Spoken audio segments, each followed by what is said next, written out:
This is the Scottish Club Rugby Podcast. The Scottish Club Rugby Podcast. With Stuart Cameron and Dale Clancy. Hello and welcome to episode 19 of the Scottish Club Rugby Podcast. Unfortunately, the bad weather predicted didn't happen and we got through most of the card with a couple of exceptions. And the big news is that Ayr have lost their unbeaten record, leaving just Garnock with no losses this season across the 5 divisions. More on that later. But this weekend, I'll be surprised if we don't get a few postponements. Freezing temperatures at the moment in most of Scotland may cause problems, although temperatures set to rise late Friday and Saturday, so check out our website at rugbyradio.co.uk for the latest news on postponements. And also, if you're on X or Twitter, whatever you want to call it, you can go to @BordersScores, where all fixtures are updated. Well, as usual, Dale Clancy is with me, so let's quickly go over the games from last weekend, and we start in the Premiership, where the 2 games scheduled took place, including the Currie match against Hawick. That was at Malleny Park. It finished 24-all, and Edinburgh Accies against Glasgow Hawks, which saw Accies win 29-20 at Raeburn Place. Yeah, I think firstly the Hawick Currie result, obviously it was, I think Hawick got a penalty through Kirkford that got them, level towards the end, and on the balance of things, hearing about the way that game panned out, it probably was a fair result for both sides to share the spoils. And I think it shows where Currie have come from. Before they had a blip kind of mid-season and started to fall away, but really a draw for both of those sides. I think they'll both welcome it. I think Hawick will be disappointed not to pick up the win, as will Currie, but it puts Currie into second place and gives them a little bit of an advantage going into that game against Marr. A huge game. It gives them a little bit of an advantage, a bit of confidence ahead of this weekend. Hawick were 21-7 up, I think, at one point, and then Currie came back and then took the lead to make it 24-21. And then the Iceman, as they call him now, Kirkford, came up, stepped up, put the penalty over, and a draw, as you say. And as you say, probably the best result overall. Kirkford has been he's been an accomplished kicker. He's as steady as you like, and it shows a little bit of that Hawick character. The times have been written off, and I think it would have been a big statement result, I think, from Currie ahead of at this stage of the season. There's not a lot of games left in the regular season before the playoffs, and I think it makes it hard to separate the teams. It does really make it hard to separate the teams, and there's only 4 points now separating Hawick and Currie at the top. We did say about how difficult Hawick's running will be. It'll be that much harder if Currie get over the line against Marr this weekend, because they'll have Currie breathing down their necks going into those final 2 games, which are away from home for Hawick.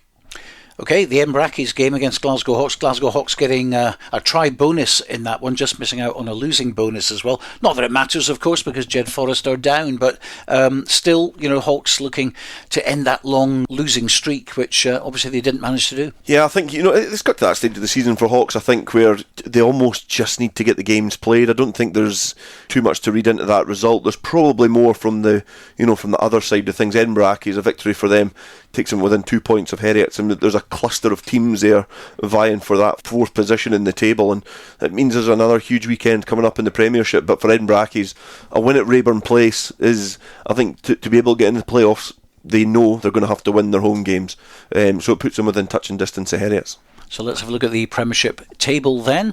Hawick at the top, 63, Currie 59, Marr 57, Heriot's Blues 44, Edinburgh Accies 42, Kelso 40, Musselburgh 40, Selkirk 30, Glasgow Hawks 24 and Jedforest 5. So this week a full programme of games scheduled in the Premiership, and let's start with Currie against Marr, second against third. We can hear from Marr head coach Kenny Diffenthal. This week, with the freezing cold conditions, boys are working hard to get back into the swing of things after a lengthy break. This been our first game in the new year. Guys are raring to go, but no bigger challenge than Currie away. So we know what's ahead of us, and we're going to give it the best crack we can with a reasonably strong team, and worked really hard. Know that Mark's going to have the boys playing well. As we saw last weekend, they're playing some good stuff, so big challenge ahead for us, and yeah, we're looking forward to it.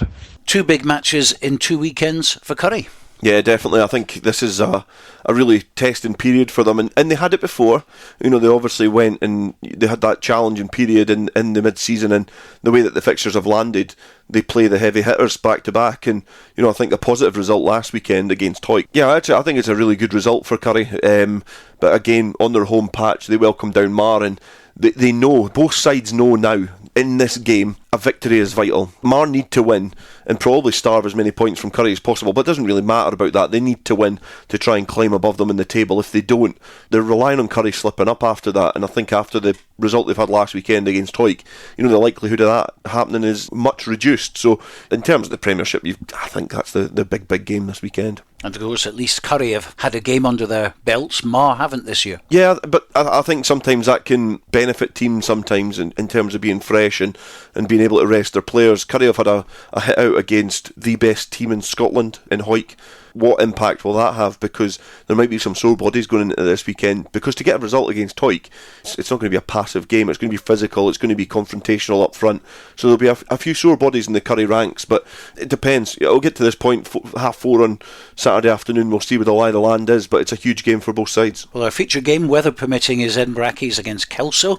Two teams challenging for that fourth playoff spot, along with Heriot's Blues and Musselburgh as well. Here are the thoughts of Director of Rugby from Kelso, Neil Hinnigan. We've been working pretty hard at training. I think I have to give a lot of credit to the squad. The players have been turning up Tuesday, Thursday, some Saturday mornings as well, and the whole squad's working really, really hard. Players, they're just trying to get better each session, and when we were going to Hawks, we had a fairly stretched squad, but it was still a very competitive squad, and one we were confident in could go to Glasgow and win. So, there's a few familiar faces back in the mix for Accies. We're okay that way, and I think it's ultra competitive again now to get in the team, and we've got a lot of players playing in our Sharks team at the moment that just want to pull on the black and white jersey.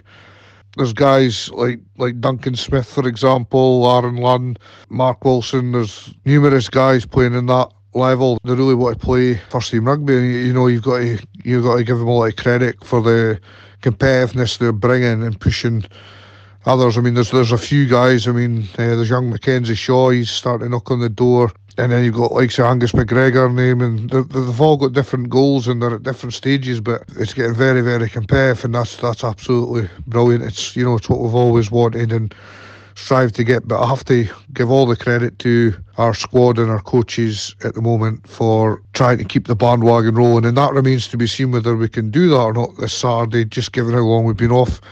It's not an excuse, but it's just it's a real life situation. Everybody can be rusty. You just don't know where you are when you've had so many weeks off. But I've got a lot of faith and trust in the group that's there, and so is Bruce and Kev. Our S&C coach Kenny Gibson, he's been outstanding all season with different sessions and drills and things to keep the guys fresh and keep on top of the fitness. And he's always there to help. His enthusiasm's brilliant as well. So we've just got to tick out of this game and hope that we can hit the ground running. And if we don't, I'm sure we'll work our way through the match till we get the rusty bits off and we get going, and we'll get back into it. And Accies obviously had a great win last week against Hawks. A bit of an up and down season, but they can obviously see this fourth place for themselves at the moment, and they're in a great position to do it as well. So it'll be a very tough afternoon at Raeburn Place. Kelso on a good run, but Accies will have benefited from playing last Saturday, of course, but Kelso itching to get on the pitch and get some points on the board. Yeah, again, it's another huge game for both of these sides, and Kelso, perhaps a win for them gives them a really, really good chance of getting in that playoff position. They're a team that have suffered less defeats in Edinburgh Accies. They have the fourth best loss record in the division, so obviously a couple of draws in there, but they've got that game in hand as well. So you would rather have points on the board, but I think Kelso will be going away from home. Almost the pressure's off them, because this is new territory for Kelso. They've not been in the Premiership for a few decades. Edinburgh Accies have been clawing to try and get into the playoff positions for a long, long time. So I feel that after the result from last week against Glasgow Hawks, the pressure is on Edinburgh Accies at Raeburn Place to pick up a result. That result not only gets Edinburgh Accies closer to Heriot's, results permitting, but deals a big body blow to Kelso in terms of their top four hopes. Of course, Kelso have Currie at home to look forward to and Jedforest away. And if you think Jedforest away is going to be an easy one, think again. I think historically, it would be a difficult game, and Jed can get up for any occasion. What we will know is it'll probably be high scoring. Jed have got a porous defence this season, but they can also score tries, and I think Kelso will just have to try and fight fire with that. I think teams going down to Poynter just do not like the atmosphere. And Currie travelling to Poynter Park, I just think a lot of teams just don't like travelling there at all. It's new territory for all those sides, and going there with that lively crowd that they've got at Poynter, it's a bit of a leveller, and I think Kelso, they've certainly punched above their weight so far this season, and they know what they need to do. They know they need to win all their games to get into the playoffs, and those games won't matter if they can't go over the line against Edinburgh Accies. And of course they certainly did well against Marr. Yeah, exactly. They can fight against these top teams. They run Hawick a bit closer as well at Poynter Park in the league. They got obviously trounced at Mansfield, but Poynter Park's a different atmosphere for these sides. Well, next up, Heriot's Blues against Selkirk. Blues with a decent run-in with home matches, and Selkirk nothing really to play for except for pride as they build towards next season's league campaign. Here's head coach at Selkirk, Sesh Henderson. Look, the guys we're now just desperate to play again. Got in the park. It's been 4 or 5 weeks since we've had a game. Luckily this week, the intensity's been pretty good. We got inside. It dried in yesterday, and just with the weather conditions, I don't think the ground will be good enough to train outdoors. So it's just good to get indoors and get a really good session in. So this week we've got Josh Welsh who's been on holiday, and Ben Pickers obviously is doing really well in his recovery from his broken tibia he got against Musselburgh. So we're there to support him through that injury. Apart from that, we're pretty much at full strength. Really looking forward to get up to Golden Acre and put a performance in. We're going to be under pressure. They want to finish. They're still in line to finish to get a top 4 place. Selkirk, we've got Heriot and Edinburgh Accies next 2 weeks, so we've got a big say in that. But we just want to look after ourselves, put a performance in, and make sure we get points off of both games. So it starts this week at Goldie. Really looking forward to it. Put real purpose into our intensity. Take that forward to Saturday, and we're confident if we perform that we have done over the last couple of games that we can come away with points. And if you need to go with confidence when you go to like the Heriots, because stand off them and they can really hurt you, because we've got some decent players in the squad. As I said already, they want to try and finish that top 4 place, so pressure's on them, but it's pressure's on us just to go out there and put that performance in that we want over the last 3 Premiership games, hopefully the next 3 weekends. So plenty to play for Heriot's Blues, who are your favourites, in fact, to fill the 4th spot. Yeah, I did say that on Saturday. I think that they hold the advantage at the moment. They've got all the home games to come, and they're currently occupying that position. And the only thing that can really turn them over at the moment is if Kelso were to win this weekend, pick up a bonus point victory against Glasgow Hawks. They're the only team that can go above them at the moment mathematically. So I think they're challenging games for Kelso. So I think Heriots you have to look at as being favourites for that playoff position, but it's another challenging game because Selkirk are no mugs. They like to play expansive rugby. They've got a really good pack as well when they're fully fit. To be honest with you, in terms of predicting it, I said a few weeks ago that Selkirk were in that position, and then they go and win the Bill McLaren Shield at Musselburgh. So they can pick up victories, and they'll probably feel they can still have a big say in the playoff battle and picking up a result against Heriot's, because when teams are written off and they're towards the bottom of the league, it's almost an incentive to try and spring a surprise. So Selkirk will be wanting to try and almost do Kelso some favours and steal some points off Heriot's, but at Golden Acre it's difficult to see past a Heriot's Blues win. Well, relegated Jedforest take on Glasgow Hawks as they look to build towards the future in National 1 next season, and they'll be targeting a first win of the season at their home patch. Hawks coming off the back of a loss last week at Raven Place. We can hear from both teams now. Hawks Andy Hill, and first Jed coach David Grieve. So on Saturday we are scheduled to play Glasgow Hawks. Our squad's looking not too bad at the minute. There's a couple of front row worries, but I think that's about it. This will be our first game of the year, and again it's against the team that's one place above us. So, if we're looking to pick a win up this season, this is, on paper, this is the one to go for. But again, it's going to be a difficult game. Hawks are a big physical team, so we've got to at least match that and be pretty clinical. And we should hopefully get a result. Performance via Accies in the first half was pretty disappointing. We were just off it in terms of physicality wise. Accies kind of dominated us in that first half in terms of they would get a good carry and then we'd manage to get themselves round the corner and just played real round the corner rugby, whereby we struggled to get any sort of defensive line set, which meant we struggled to get any sort of dominant collision set, which meant we couldn't compete at the breakdown, where all of a sudden they were on the front foot the whole time. And with that, when we got the ball in attack, we tried to force a few things, and when that happened, I think it was a bit of panic having not played. And obviously Accies had managed to play Preston Lodge on the Saturday the week before, which maybe just knocked off a bit of rust for them, and we were just not at it for that first 40. And then the second 40 we managed to get ourselves back in the game, and if we managed to kick a few of the conversions that came our way, then with that last play and we're getting the ball and we're in the ascendancy, we've got a chance of going away and possibly winning that game. But that's just where we're at the moment. We're just not managing to sustain a full performance across 80 minutes. Sometimes we've had it for 20, sometimes we've had it for 16, 70, and even in the times we've had it for 16, 70, sometimes it's just not been enough against it. The likes of Marr and Selkirk and things, and that's just been a tough lesson for the boys this year. This week we obviously go in against Jedforest, who are bottom of the table, and obviously we're second bottom, so we're obviously travelling down there hoping the game's going to be on, given the conditions this week. Availability for ourselves is going to test us, if I'm honest. We've got a few guys away.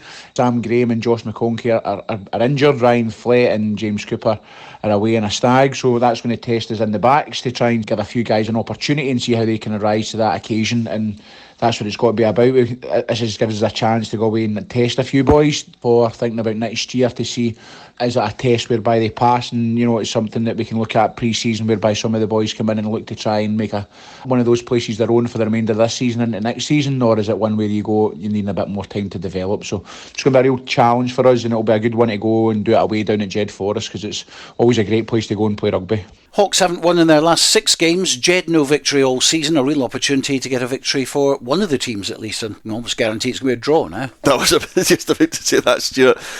2 teams, one of them's probably going to win, and if they don't win, they'll draw. So it's one of those games that you can almost partly write off. It's a bit disrespectful to both sides, but they're at the foot of the table. Hawks haven't hit the heights that they perhaps wanted to at the beginning of the season. It was really enlightening as well, explaining their challenges that they face as a club. Every year they almost have to rebrand themselves because of the influx of players, and that was part of the birth of Glasgow Hawks, was trying to create a team that was going to be competitive towards the top end of Scottish club rugby. So Jedforest at home, they'll be wanting to try and pick up a result and get some confidence into that club before what's coming next season. They're trading places with Ayr.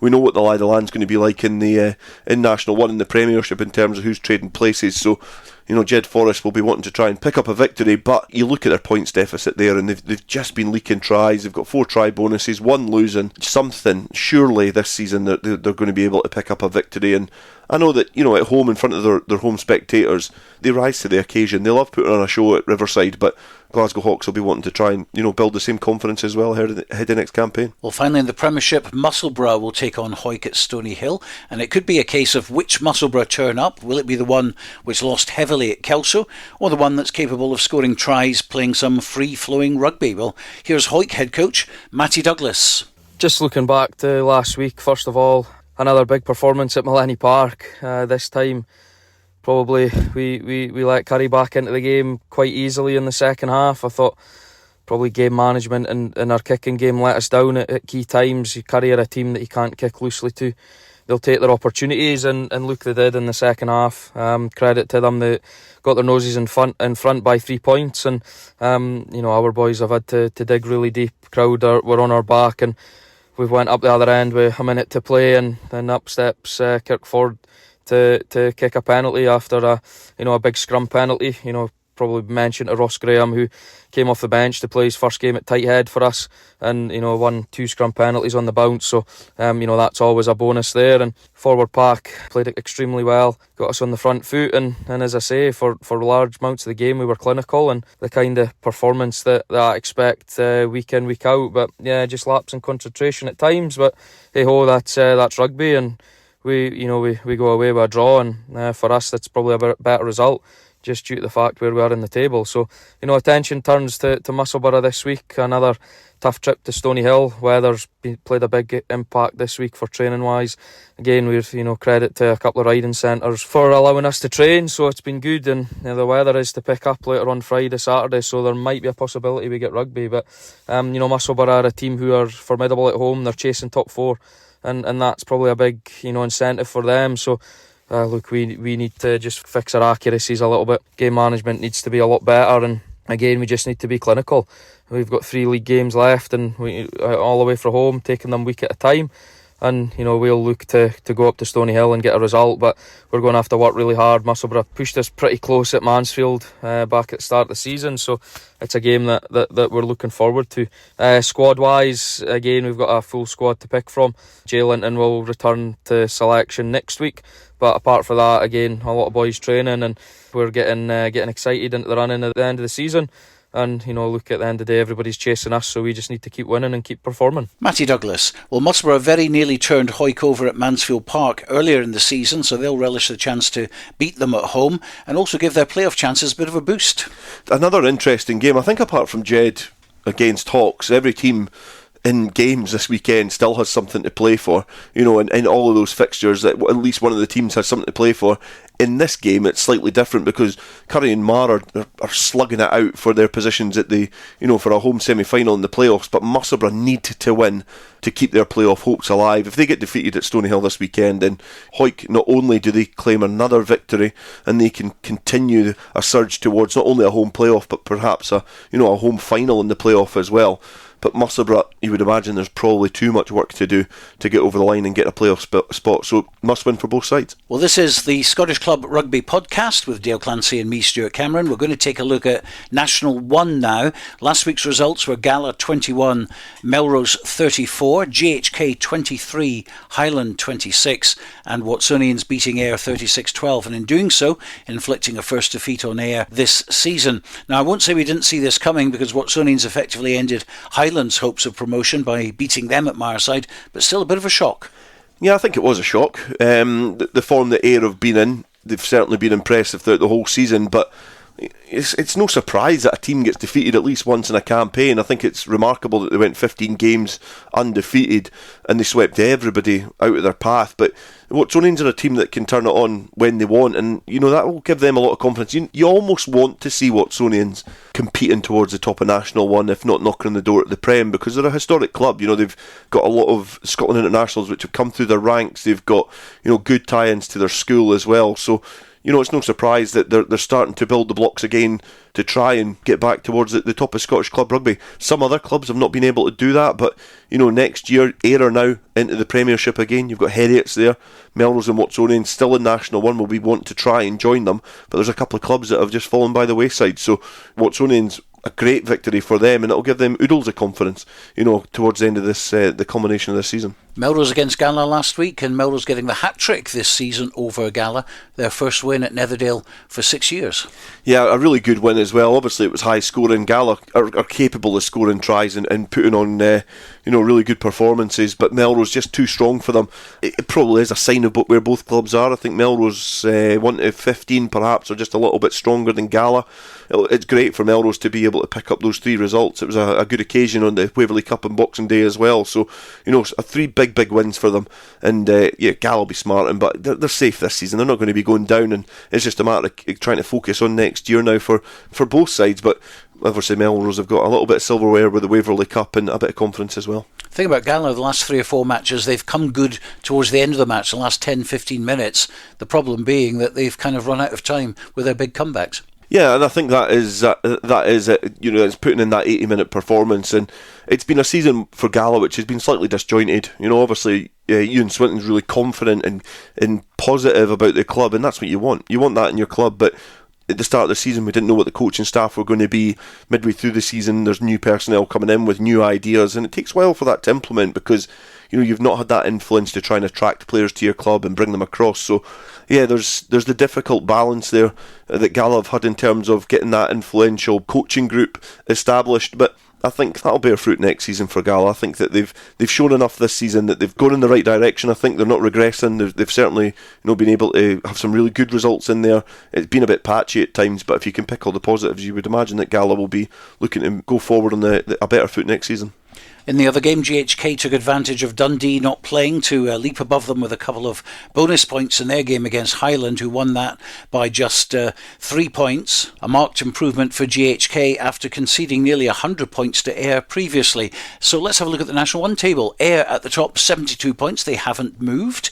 Melrose 49, Highland 46, Watsonians 44, Glasgow Accies 39, GHA 36, Biggar 34, Gala 34, GHK 20 and Dundee 19. And as we just mentioned, it's all about GHK and Dundee now. Yeah, it definitely is. At the foot of that table, it's a good result for GHK because they were obviously able to get some points last weekend, and it obviously gives them a little bit of breathing space because no matter what happens for the rest of the season, you would imagine that points difference is going to really come into play between GHK and Dundee, and at the moment GHK are far worse off than what Dundee are, so it's a matter of league points on the board, get them on the board and try and make sure that at the end of the season you've got more than your opponent there, because if they're locked on points, you would imagine it'll be GHK that go down. Dundee's game off last weekend, as I mentioned, it was a frozen pitch. It wouldn't surprise me if their game against Biggar is frozen off on Saturday as well. And the way Biggar are playing at the moment, if the game does go ahead, Dundee won't find that easy. Yeah, they definitely won't. Biggar on a bit of a purple patch at the moment, but it's difficult to play sides who've got their backs against the wall, and it's almost their last roll of the dice. And now for Dundee, like every single week is going to be that they've got 4 games left this season to try and get more points on the board than GHK, and it starts this weekend against Biggar. And now Biggar are a team that bucked the trend of not having a lot to play for, but getting better and better every week. So it's going to be an interesting fixture this weekend, but it's a must win for Dundee. GHA v Ayr at Braydome should be very interesting now, and Ayer's head coach Grant Anderson has been talking to us about that game and also about their first defeat this season last weekend. Saturday obviously was very disappointing for us, not only the scoreline but probably the manner of the defeat, if I'm honest. Everybody within our internal group was determined to try and achieve something that would have been really, really special, and that's not taking away anything from what we've done this season, because I'm immensely proud of that and the boys are proud of that as well. But we were ultimately trying to do something that has never been done before, I don't think, and something that we kind of had set as a target. I do still have a points total in mind that I would like to hit, and we are still able to do that, but certainly we did not give a proper account of ourselves on Saturday. And I'm not someone who tends to look for excuses, and I'm usually quite harsh in my assessment of how we've performed. However, it was obvious on Saturday that there was a number of key bodies missing for us. Last week against Highland, we were maybe a couple short. Obviously, with it being a rescheduled match, we had one boy in Australia, one boy in Mexico, 2 unavailable for different reasons, and then 1 or 2 long-term injuries. But I felt, last week we obviously won the game, and I was pleased and happy with the squad and the quality and the depth there. But coming up against a Watsonian side who played very, very well, they were certainly very up for the game. They were fresh. Obviously, they hadn't played in 5 or 6 weeks, I don't think. Their game plan obviously worked well for them. We knew what they would bring. Certainly from playing them at home at Milbury earlier on in the season and then doing a wee bit of homework, so certainly their game plan was effective against us. Ultimately, one of our younger boys who we brought in dislocated his elbow within the first kind of 5 or 6 minutes, so that then kind of throws you off a wee bit. We had started positively and took the lead, and I felt we were fairly dominant in those first kind of 10, 15, 20 minutes. We then lost Joe Stafford after about 25 minutes. He was actually ill, but was determined to play, so played through a wee bit of illness, but then ultimately we had to withdraw him. So that obviously massively takes the wind out your sails, and when the opposition see a guy like Joe Stafford, who's been one of our star performers all season, when they see him going off, they obviously get their tails up, and they scored just before half time, so it tightened things back up. When we went in at half time, my physio had let me know that 2 of our boys had taken head knocks, so they were having to come off. And then one of the sub replacements who comes on takes another head knock, so he has to come off. And then we ended up, with a yellow card. And ultimately, when the chips were down and very down, we found out that it can be very difficult to stop a team with the amount of momentum that Watsonians had, and it ended up turning into one of those days. Every kick to touch that they went for was perfect. Every, hitting 50-22s, and everything we tried didn't work, and then we forced things, and then in those second 40 minutes I could not fault the kind of commitment or the effort from the guys who finished on the pitch on Saturday. What I could fault was our accuracy and our ability with the players that were on the pitch to execute our systems really effectively. And there was a number of individuals, actually senior individuals, who had very poor games as well. When the leaders in the team aren't playing well, one or two boys are playing with an injury, 3 or 4 have had to go off. It was a hard day for us. But I don't want to take anything away from Watsonians. Their game plan was excellent. Their physicality was excellent. Their, obviously, determination to win was excellent. And ultimately, they proved too strong for us on a day where we weren't at our strongest. Obviously, with 2 weeks left to go in the season, my focus now is, the medical room this week, because at one point I turned round on Saturday in frustration and looked into the stand and counted 9 boys who would have probably been in that starting 15, or certainly that squad of 20 that weren't available, and now we have another 3 head knocks, a dislocated elbow. So we'll need to see what shape our squad is in, but ultimately we'll need to look at where we were undone. I'm not going to pull the boys apart, because certainly we have not become a bad team overnight, absolutely not. But ultimately, when a number of those things happen on a Saturday against a team that are desperate to win, it proves very difficult. So hopefully it'll be a different story against GHA, and we'll look at planning for that this week. Grant Anderson, who paints a picture of frustration there, and you can understand what he's going through as well. Huge injury issues for the Ayr squad to cope with, and GHA, who are hard to beat at home, and they'll be smelling blood. Yeah, I think they'll kind of use this as an opportunity to get a positive result, but in the context of things, like Ayr have done their job, and they know that it's frustrating for them as well when they try and bring some young players in, and unfortunately they get injuries, but then all clubs do have to, sometimes your luck's just not in, and I think at the weekend things were really going against Ayr, and when you lose influential players like Joe Stafford from your side, then it does give opposition teams a boost, and Grant Anderson was saying there as well, Watsonians had a game plan.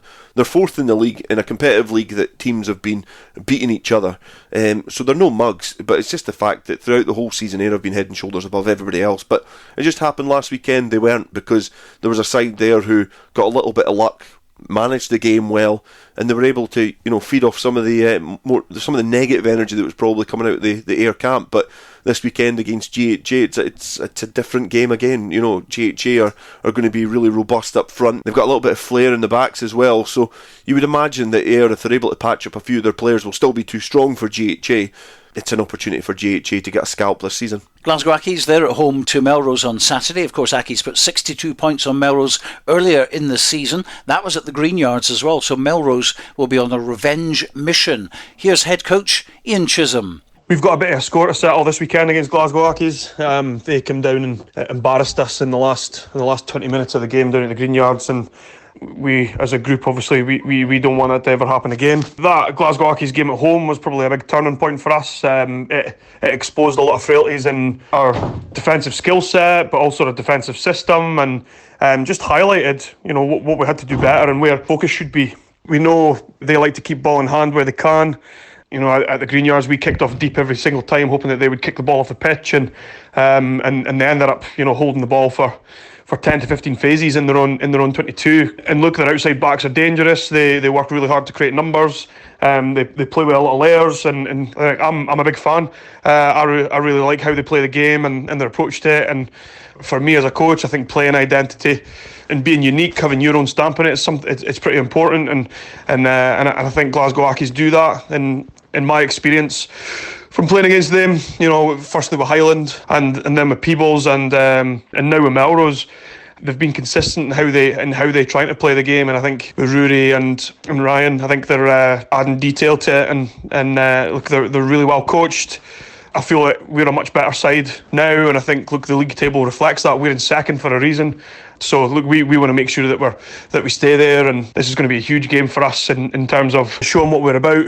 I feel that we're at a point where we've got real tactical clarity, and it's probably taken the Boxing Day game and the game against Gala for it to click with the boys and actually go, right, okay. So the game's actually really simple. There's a lot of variables in there, but it's actually really simple in what we're trying to do. Netherdale on Saturday, it was very, very enjoyable. I feel like we played some of our best rugby, especially ball in hand, and there was a real improvement in, especially in the decisions that we were making. I feel there's maybe 4 or 5 times we could have walked over the try line had we made the right choice.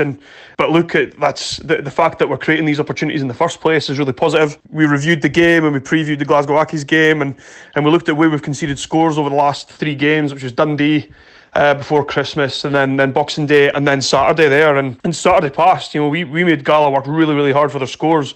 Each one of their scores was preceded apparently by us, something that we do poorly, and we talk a lot about not beating ourselves. And when we get through our exit process, we set up really well. We get the right people on the ground, right people on their feet.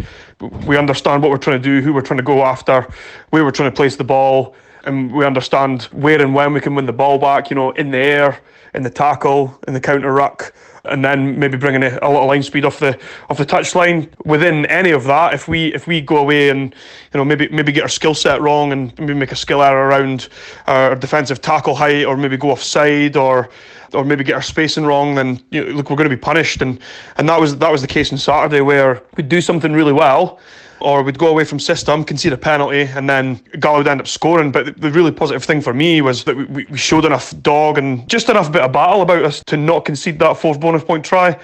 The Glasgow Accies are going to try and play around us. They're very good at it. Look at that Glasgow Accies game at home. We found ourselves really narrow, and there was about 6 boys being taken out from ruck to first receiver.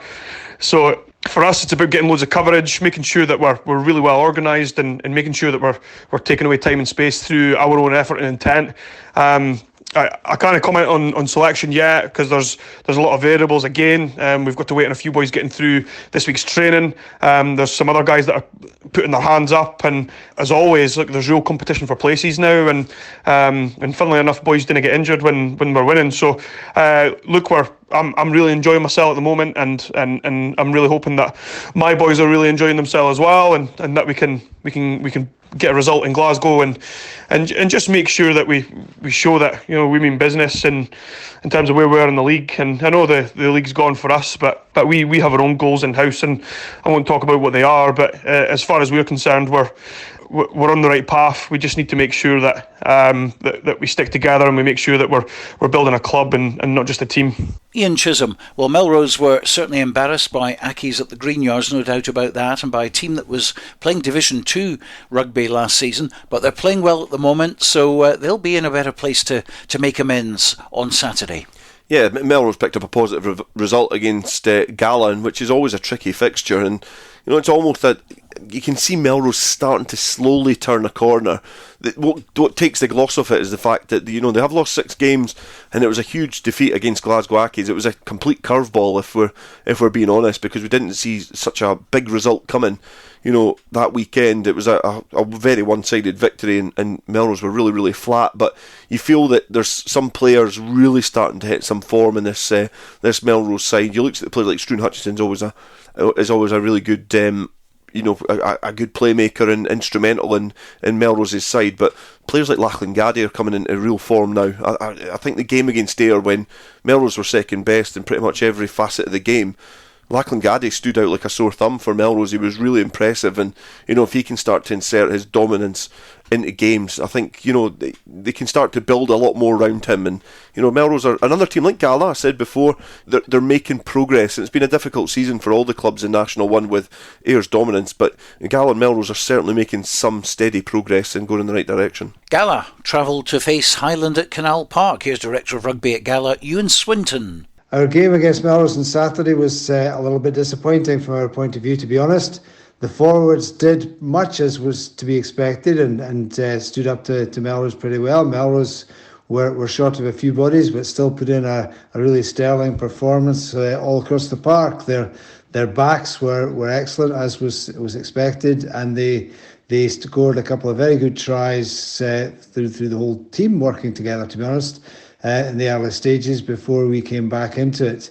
But Melrose were on top for the bulk of the game. They were never greatly threatened by us, and thoroughly deserved their win. There were real plus points for us, though. The forward play was good, as I said. I think that we were pleased with the first start at scrum half for Eddie Eyre. He played a very steady game against a strong opponent in Douglas Crawford, and there's more to come from him. There were other bright points in the game too. I think one of the things that we've got to be pleased about is the way that we're finishing games. For the second out of 3 games, we're knocking very hard on the door for a try that would have given us 2 bonus points out of the game. So I think if we can start our games a wee bit more in that fashion, then success will come. There is a good deal of reason to become more confident about Saturday coming. We've got a long trip to Highland.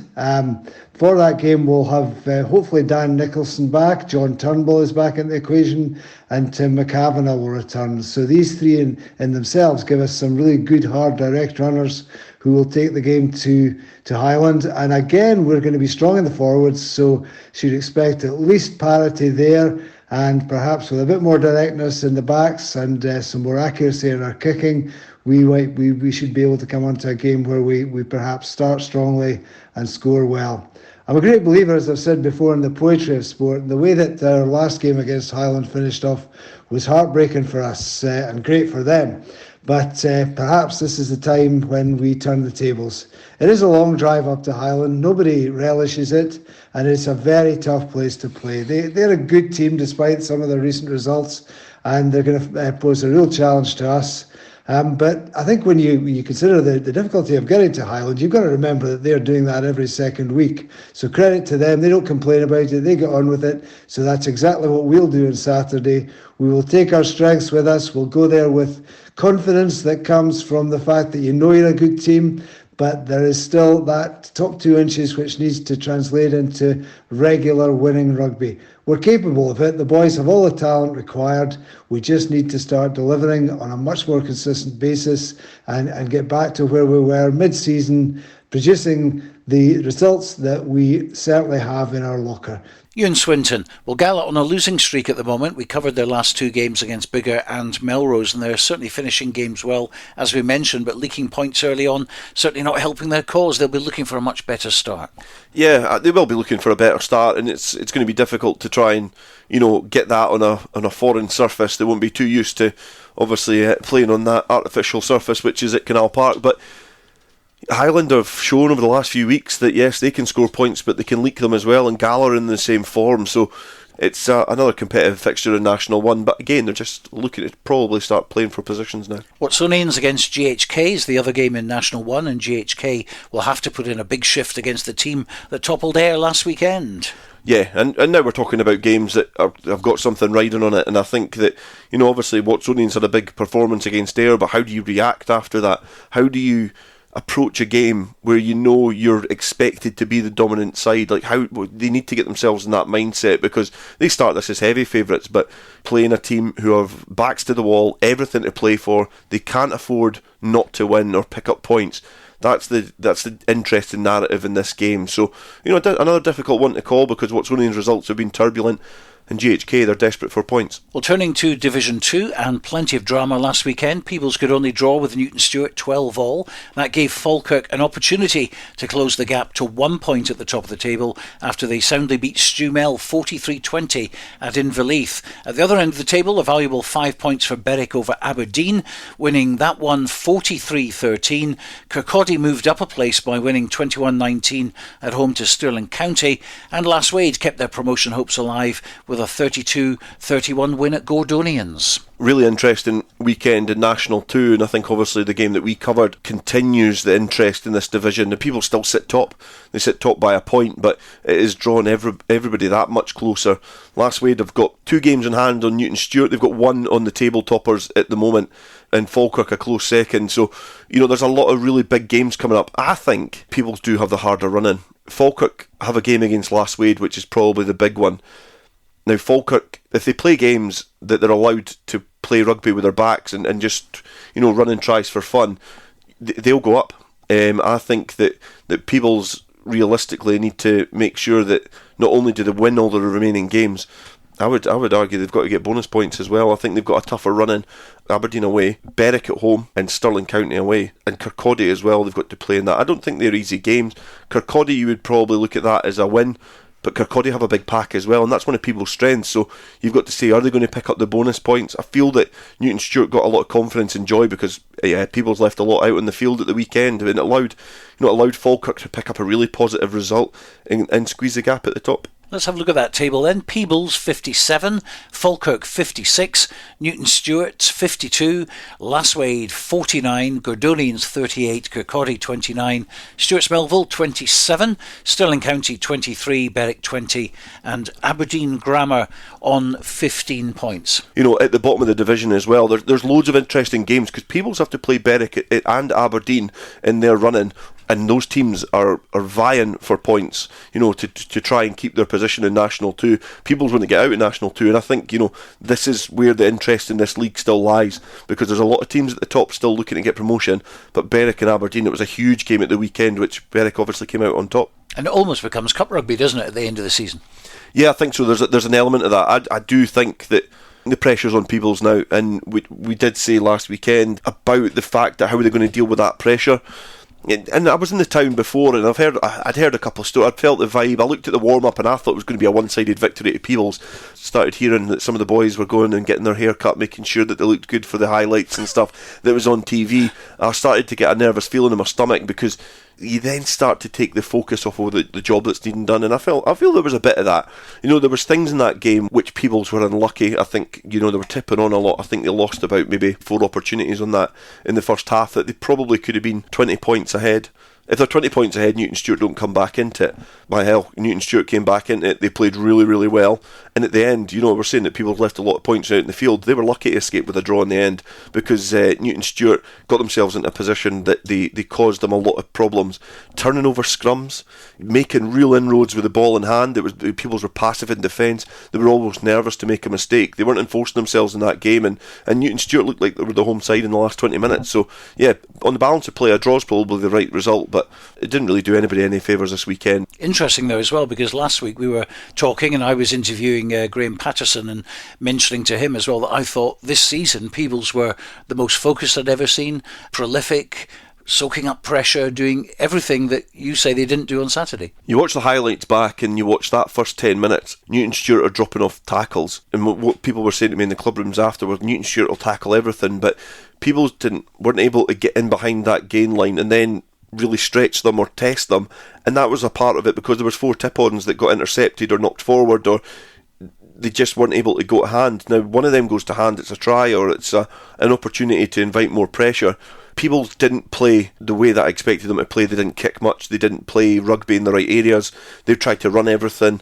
Yes, they have been the most focused team in this division. 2 really good results against Falkirk, a good reaction again, and a kind of gutsy win against Lasswade, but they took their eye off the ball against Newton Stewart, I think, and yeah, the pressure's now on Peebles because they didn't approach that game in a way that, I think the way that the forms went and histories went as well, I would go as far to say there was almost like a little bit of expectancy that they were going to pick up that result, and their last 4 games they're not going to win a game on paper. They're going to have to work hard to pick up bonus point victories. Well, the focus will certainly be back on Saturday if the game goes ahead, of course. Aberdeen Grammar versus Peebles at Rubislaw. It'll be very cold indeed if it does go ahead. Aberdeen at home is a different prospect than on the road, and as we saw when they beat Newton Stewart. Let's see what Peebles boss Graham Patterson has to say this week. Yeah, we had a pretty intense and exciting in terms of the circumstances of the game against Newton Stewart last Saturday. 2 teams that really went for each other for the full 80 minutes and beyond that.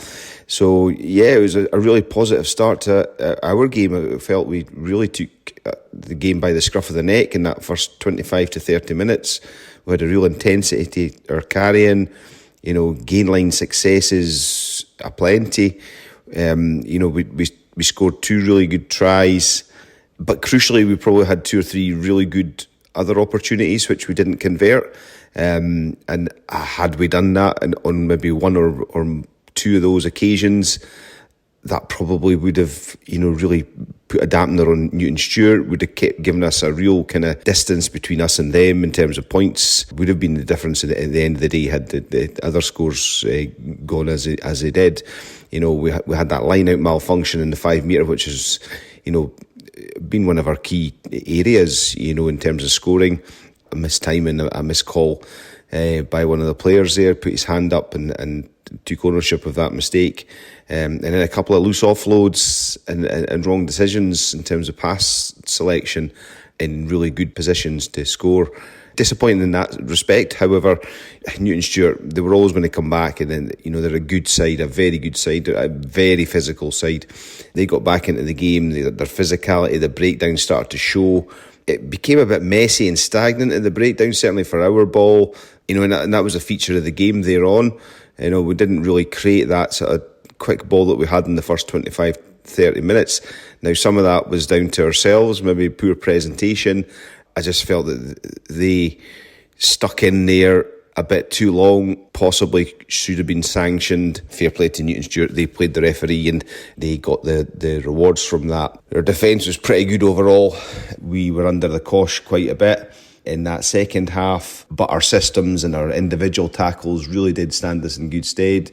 No real line breaks, just one or two little mistakes, and that's what cost us in terms of the tries. And overall, that's not a bad return, just one turn shoulder, in defence for the first try, and then a decision to hassle the number 8 at the back of the scrum instead of maybe standing off and waiting for the pick and covering either number 8 or number 9, caused them to get that break down the left-hand channel for the second try. So overall, it's still a pretty good return in terms of that, but ultimately it came down to that last play. 2 minutes and 43 seconds it lasted.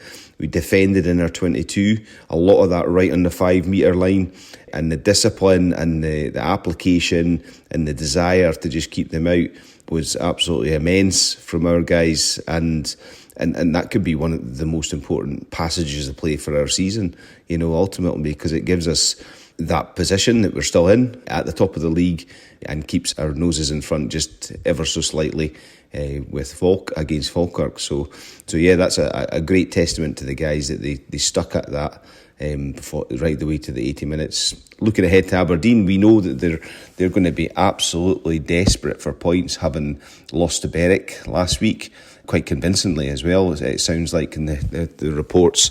So they're going to be looking for a reaction, so we have to be really clear in terms of how we approach this game, that there is absolutely nothing taken for granted, and we'll be going up there and preparing as if it's another top of the table clash. Really, we're chucking the league positions out the window and just saying we're going to prepare against a team that's going to be coming at us and looking to win.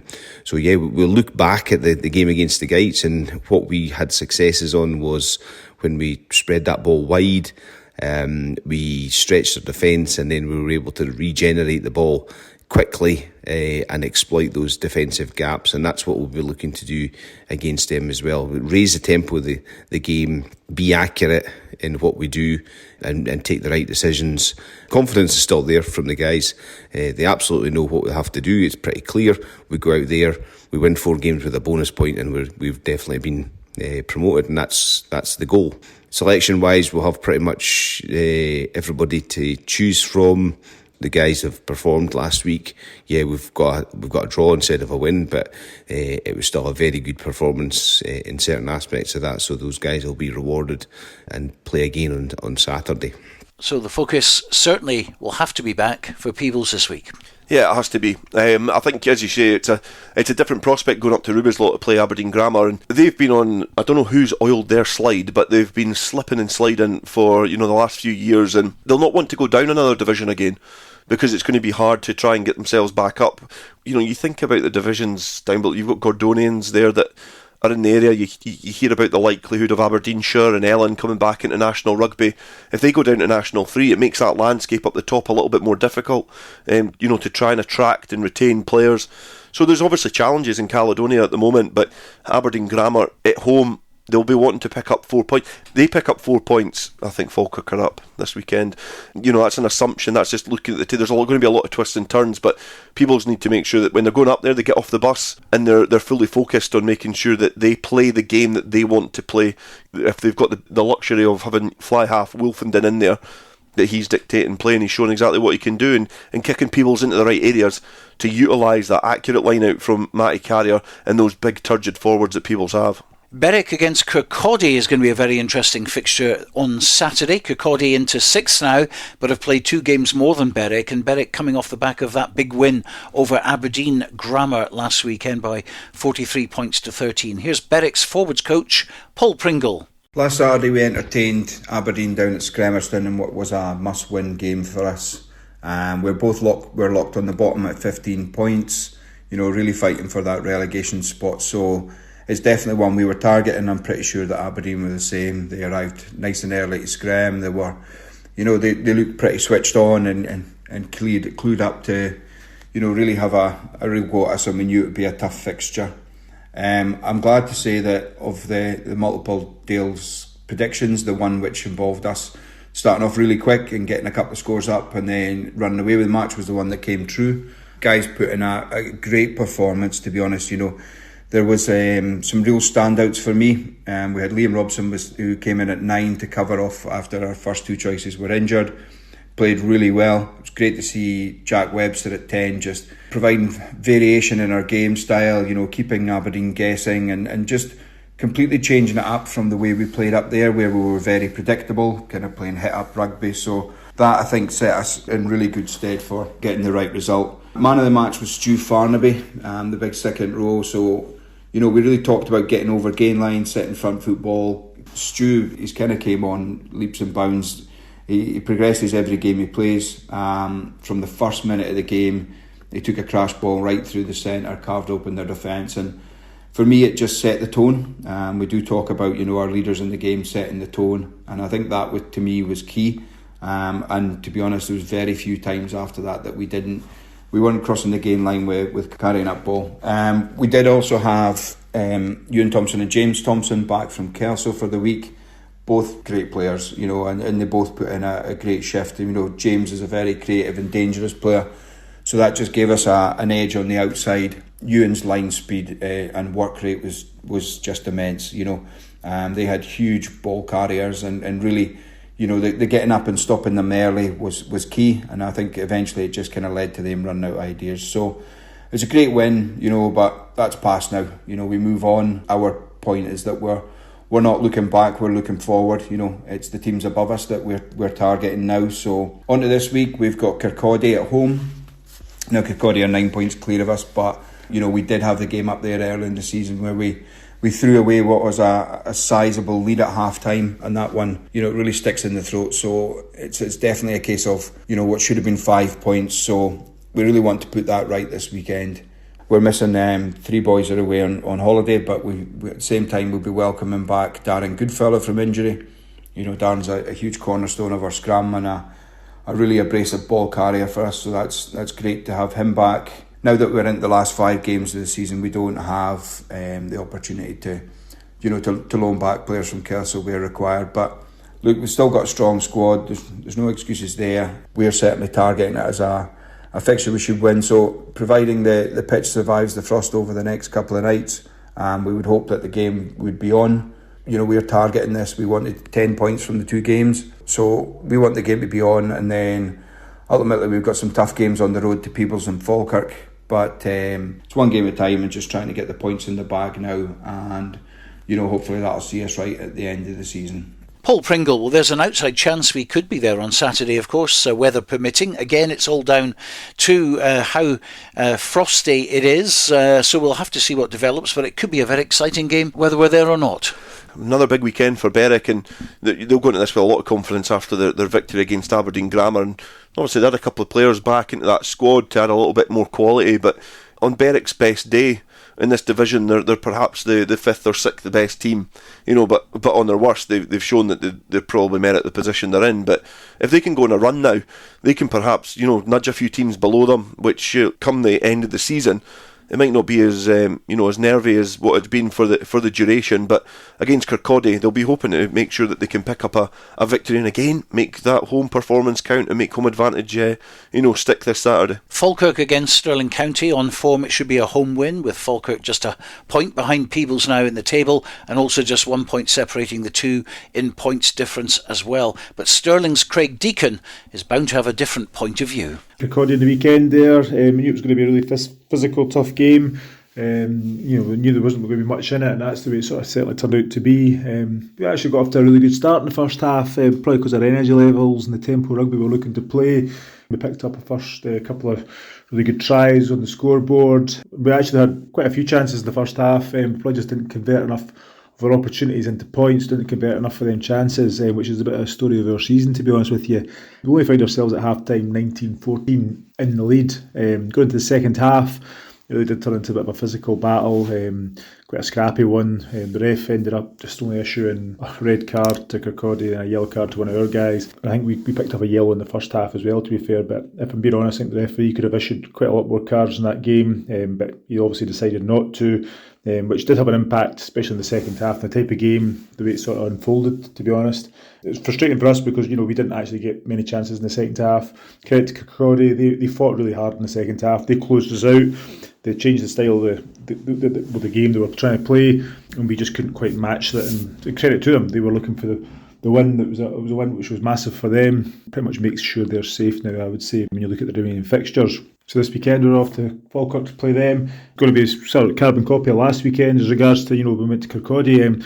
To go to Sunnyside, it's a really hard place to go and play. They make life hard for you over there. I've already been told they've got their hospitality on, so there's going to be a big crowd out. So we know what to expect for these guys. So we played them earlier on in the season, and they sneaked a win at Stirling County. We know what to expect from them. They're a really experienced team. They've been together for quite some time.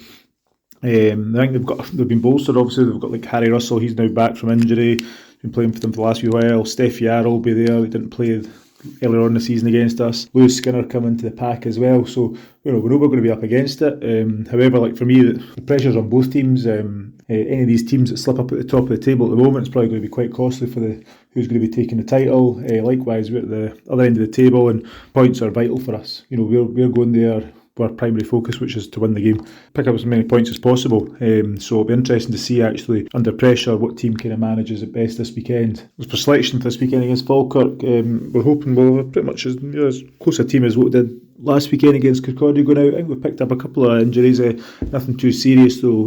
But again, for us, it's been a week to week sort of basis. We've been changing our teams and reacting to injuries and all that kind of stuff, so there's nothing new with that going into the Falkirk game this weekend. It doesn't matter if you're at the top of the table or the bottom of the table in this league. Any team on their day can get the win. It's a really tough physical league that we're in, and we're going down here this weekend to Falkirk, knowing very well that if we go out there and actually deliver and do what we can do over 80 minutes, and we can test anyone and we can actually pick up the win. Falkirk looking very strong. Yeah, another big weekend for them last weekend where they were able to run in a lot of points. I think obviously shows that they can concede as well. So yeah, it's another hurdle to try and get over, and I think I've said it before, I think the pressure's almost off them. I think they've got an easier run in. I've experienced rugby at that level against most of those sides, and I know travelling to Rubyslaw and playing Berwick when you're expected to sweep them aside, it just doesn't pan out that way.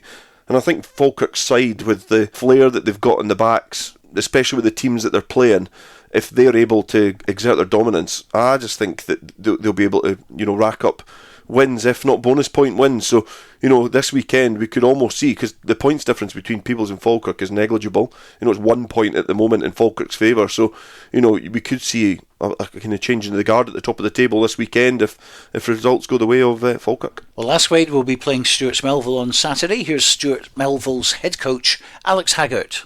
Saturday against Falkirk was a strange game. We had a bit of a nuclear 3 minutes either side of half time, where I think we gave away a try in the last play of the first half and then gave two away in the next two plays of the second half, and we were 17-10 or 17-12 down, and all of a sudden we're now 34-10 I think it is down, and that was game over. Really disappointing to not come away with a bonus point try. and at least get a point on the board. But Falkirk are a really good team. I said that after the last time we played them. I think, in my mind anyway, they're probably the best team we've played this year. They seem to have an all-court game. They've got a great scrum, they've got great backs, got some really dangerous players. I thought we did some good stuff, but it was maybe a bit of a wake-up call for us long-term, which is that's where we want to be in the future, and we're still a wee bit away from that. Looking forward to this week against Last Wade. I seem to say this most weeks, really, but we had a pretty poor showing the last time out. I think the game against them last time was probably the most disappointing we've had all season, because we just didn't even fire a shot. It was almost like we just rolled over for Last Wade, and I didn't like that. So I think from our perspective, we're going up there. They're a really good team. They're in the position, they're in the league for a reason. They are absolutely flying. And I think we've got to go up there, not be afraid, and take our chances when they come. I think we've got to try and put our best foot forward. I think we've got to try and gain a bit of parity at scrum time. That's where we really lost it last time. So gaining a bit of parity at scrum time, giving us a bit of a platform to play, using some variation at the line out, and seeing where that takes us. They're good. I think there are weaknesses. I think there is areas to exploit, like there is in every team in Nat 2. That's why we're playing in Nat 2. So I think for us it's about finding those areas and knowing those areas and actually getting them, and also covering up the areas that we know where we can be exposed as well. But looking forward to it. It'll be a good game. Like I say, they were good last time that we played them. They thoroughly deserved their win at Inverleith, despite how rubbish we played. So just looking to put a better showing in this time out. Well, Last Wade's narrow win at Gordonians gives them the chance still of having a say in this league. A few weeks ago there was a Saturday where all the results went Peebles' way, but last Saturday it was the opposite. Yeah, and I think looking at the league table, Last Wade have got a couple of games in hand, and you would say that if they're able to get a bonus point victory in that one that they've got on the teams at the top, it gives them a chance, because if the other teams slip up, it's not out with the realms of possibility that it can leapfrog them on a good weekend. So, if there were maybe a couple of wins away, you would be a little bit more nervous. And you want points on the board, you don't want to have games in hand. But, Last Wade, I'm not going to count them out just yet, and there's a huge game to come up between them and Falkirk, which that might be the saving grace for Peebles. But it might be the thing that puts the nail in their coffin. But it's a big game in National 2 coming down the line. So Last Wade know they need to pick up bonus point victories on the road to that game.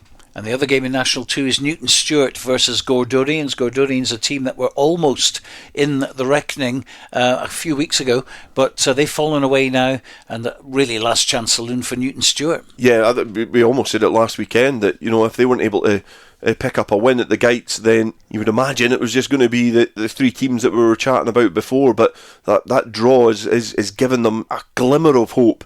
You've got to say that Last Wade are probably, although they're fourth, they're in a better position than what Newton Stewart are, because Newton Stewart are heavily reliant on a couple of slip-ups for the teams above them, potentially. They're not just reliant on, just winning one game and results going their way.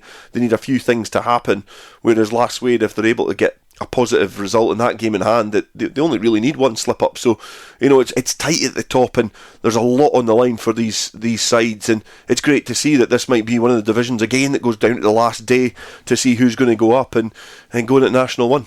National 3 then, here are the results from last weekend. Cartha Queen's Park 12, Dumfries 22, first away win for Dumfries there. Hawick 55, Boroughmuir 41. The game between Orkney and Hamilton was postponed. The ferry was cancelled, but the game was postponed. Preston Lodge 20, Hillhead Jordan Hill 13, and West of Scotland 20, Allen Glens 15. Allen Glens' hopes definitely killed off now, you would think. Good effort from Hillhead Jordan Hill, but PL stay on top of the table, and Howe Fife now in second. But Orkney have 3 games in hand now. But as you've always said, it's best to get the points in the bank if you can. Yeah, Orkney have got 3 games in hand on Howe Fife, only 2 on PL, and you would think that going on form, Orkney, you would imagine they would be favourites to pick up 5 points against Hamilton, so that means that they're then 6 points behind Preston Lodge. So if they pick up another victory, then they're still not top, but they've still got that big game against Preston Lodge to come up, and that's not going to really mean much if Orkney can't get the points on the board. And Howe Fife have been able to get back in a positive position after a difficult start against Boroughmuir. Howe Fife had to come from behind to get what looks like a comfortable victory, but it was a bit nip-tuck for a while. So obviously they're in second position, but they've lost 5 games. The teams round about them have only lost 1, so it does show that Orkney and PL are the form teams in that league. And at the bottom, Cartha Queen's Park not able to pick up a victory against Dumfries because that would have done their survival hopes the world of good when Hamilton had a game postponed. But again, at the bottom, points are at a premium, but Cartha Queen's Park have a little comfortable cushion there at the moment. And the National 3 table then, Preston Lodge 63, Howe 552, Orkney 52, Allen Glens 49, Hillhead Jordanhill 42, Boroughmuir 36, Dumfries 27, West of Scotland 25, Cartha Queen's Park 14 and Hamilton 10. The fixtures for this weekend: Cartha Queen's Park at home to Howe of Fife, Dumfries at home to West of Scotland, Hamilton host Preston Lodge, it's not going to be easy for them, Hillhead Jordanhill against Boroughmuir, and Orkney versus Allen Glens. Yeah, I think that Orkney Allen Glens games are a really testing one for them, because especially not preparing and not being able to fulfil a fixture last weekend, Orkney will need to make sure that they try and focus their minds and pick up a victory, because PL have got a trip to Hamilton, and you'd be probably quite naive to bet that Hamilton are going to get the victory against a rampant PL at the moment. Obviously at the bottom of the table, Cartha Queen's Park at home against Howe of Fife, that's a really challenging game as well, but the other side, obviously Hamilton at the bottom, it's going to take a huge effort to get any points this weekend. So those sides there are the ones that you're focusing on, is Orkney and PL, and obviously Hamilton and Cartha Queen's Park at the bottom. In National 4, 3 games played at the weekend: Dunfermline 26, White Craigs 36, Murrayfield Wanderers 34, Greenock Wanderers 36, and North Berwick 0, Garnock 45, which was a comprehensive win for Garnock, still unbeaten of course, but North Berwick in 4th place, so to put 45 points and nil them is a great performance from Garnock, who've gone 12 out of 12. Yeah, you just look at their points difference as well. There's one team in that division, and Strathmore have got 144 points point difference, which is great, but Garnock at the top, 437. So, they're able to score tries, and obviously they've got a really strong defence as well, and it just perhaps shows at the moment that they're not suited for that division, and they should be stepping up, and they're certainly on course to do that. And an incredibly sad weekend last weekend, and obviously the game postponed for Ross High, but it's looking ominous for them at the bottom as well, and on 11 points they've got to, you double that tally for the teams up above them in Murrayfield Wands and Perthshire, so it's probably looking like those sides at the bottom of that league might be the ones to drop down into regional rugby. But you've obviously got Garnock, who are trailblazing at the top and sweeping everybody aside, so they're certainly looking like they're on course to taste a little bit of life in National 3 rugby next year. And while all the chat last year was about returning to regional rugby, they've gone the other way. They've actually bucked the trend and showed that if you do have ambitions as a regional club and you want to be a national team and you get the infrastructure in place, you can go places. You can, and you get a newspaper clipping from maybe 40 years ago and look at the teams that were competing in national rugby towards the top. That's changed dramatically. That's a change in society and appetite of rugby, and a whole number of factors. But obviously at the moment in Garnock there's a big appetite for rugby, and they've got their club is well managed, well run. They must have an influx of young players coming through as well that they're able to retain, and sometimes that's all you need to put a rocket up you and catapult yourselves up the league. So it's obviously looking good for Garnock. We've seen it in the past. Howe of Fife obviously had a whole influx of youngsters as well that were able to really aid their cause a few years ago, which has allowed them to propel themselves up the league. And there's no better example than Marr Rugby Club, obviously Premiership champions a couple of years ago. It wasn't that long ago they were playing regional rugby, so let's not discount the chances of Garnock being able to go on and do that. And I've actually been to Garnock because Garnock did actually take the scalp of St Boswell's when St Boswell's were going. They were on a 2-year unbeaten run, and it came to an end at Garnock, playing in the black and blue stripes. And good luck to them. They've done very, very well this season, and they're away at Murrayfield Wanderers this Saturday. Greenock Wanderers are home to Perthshire.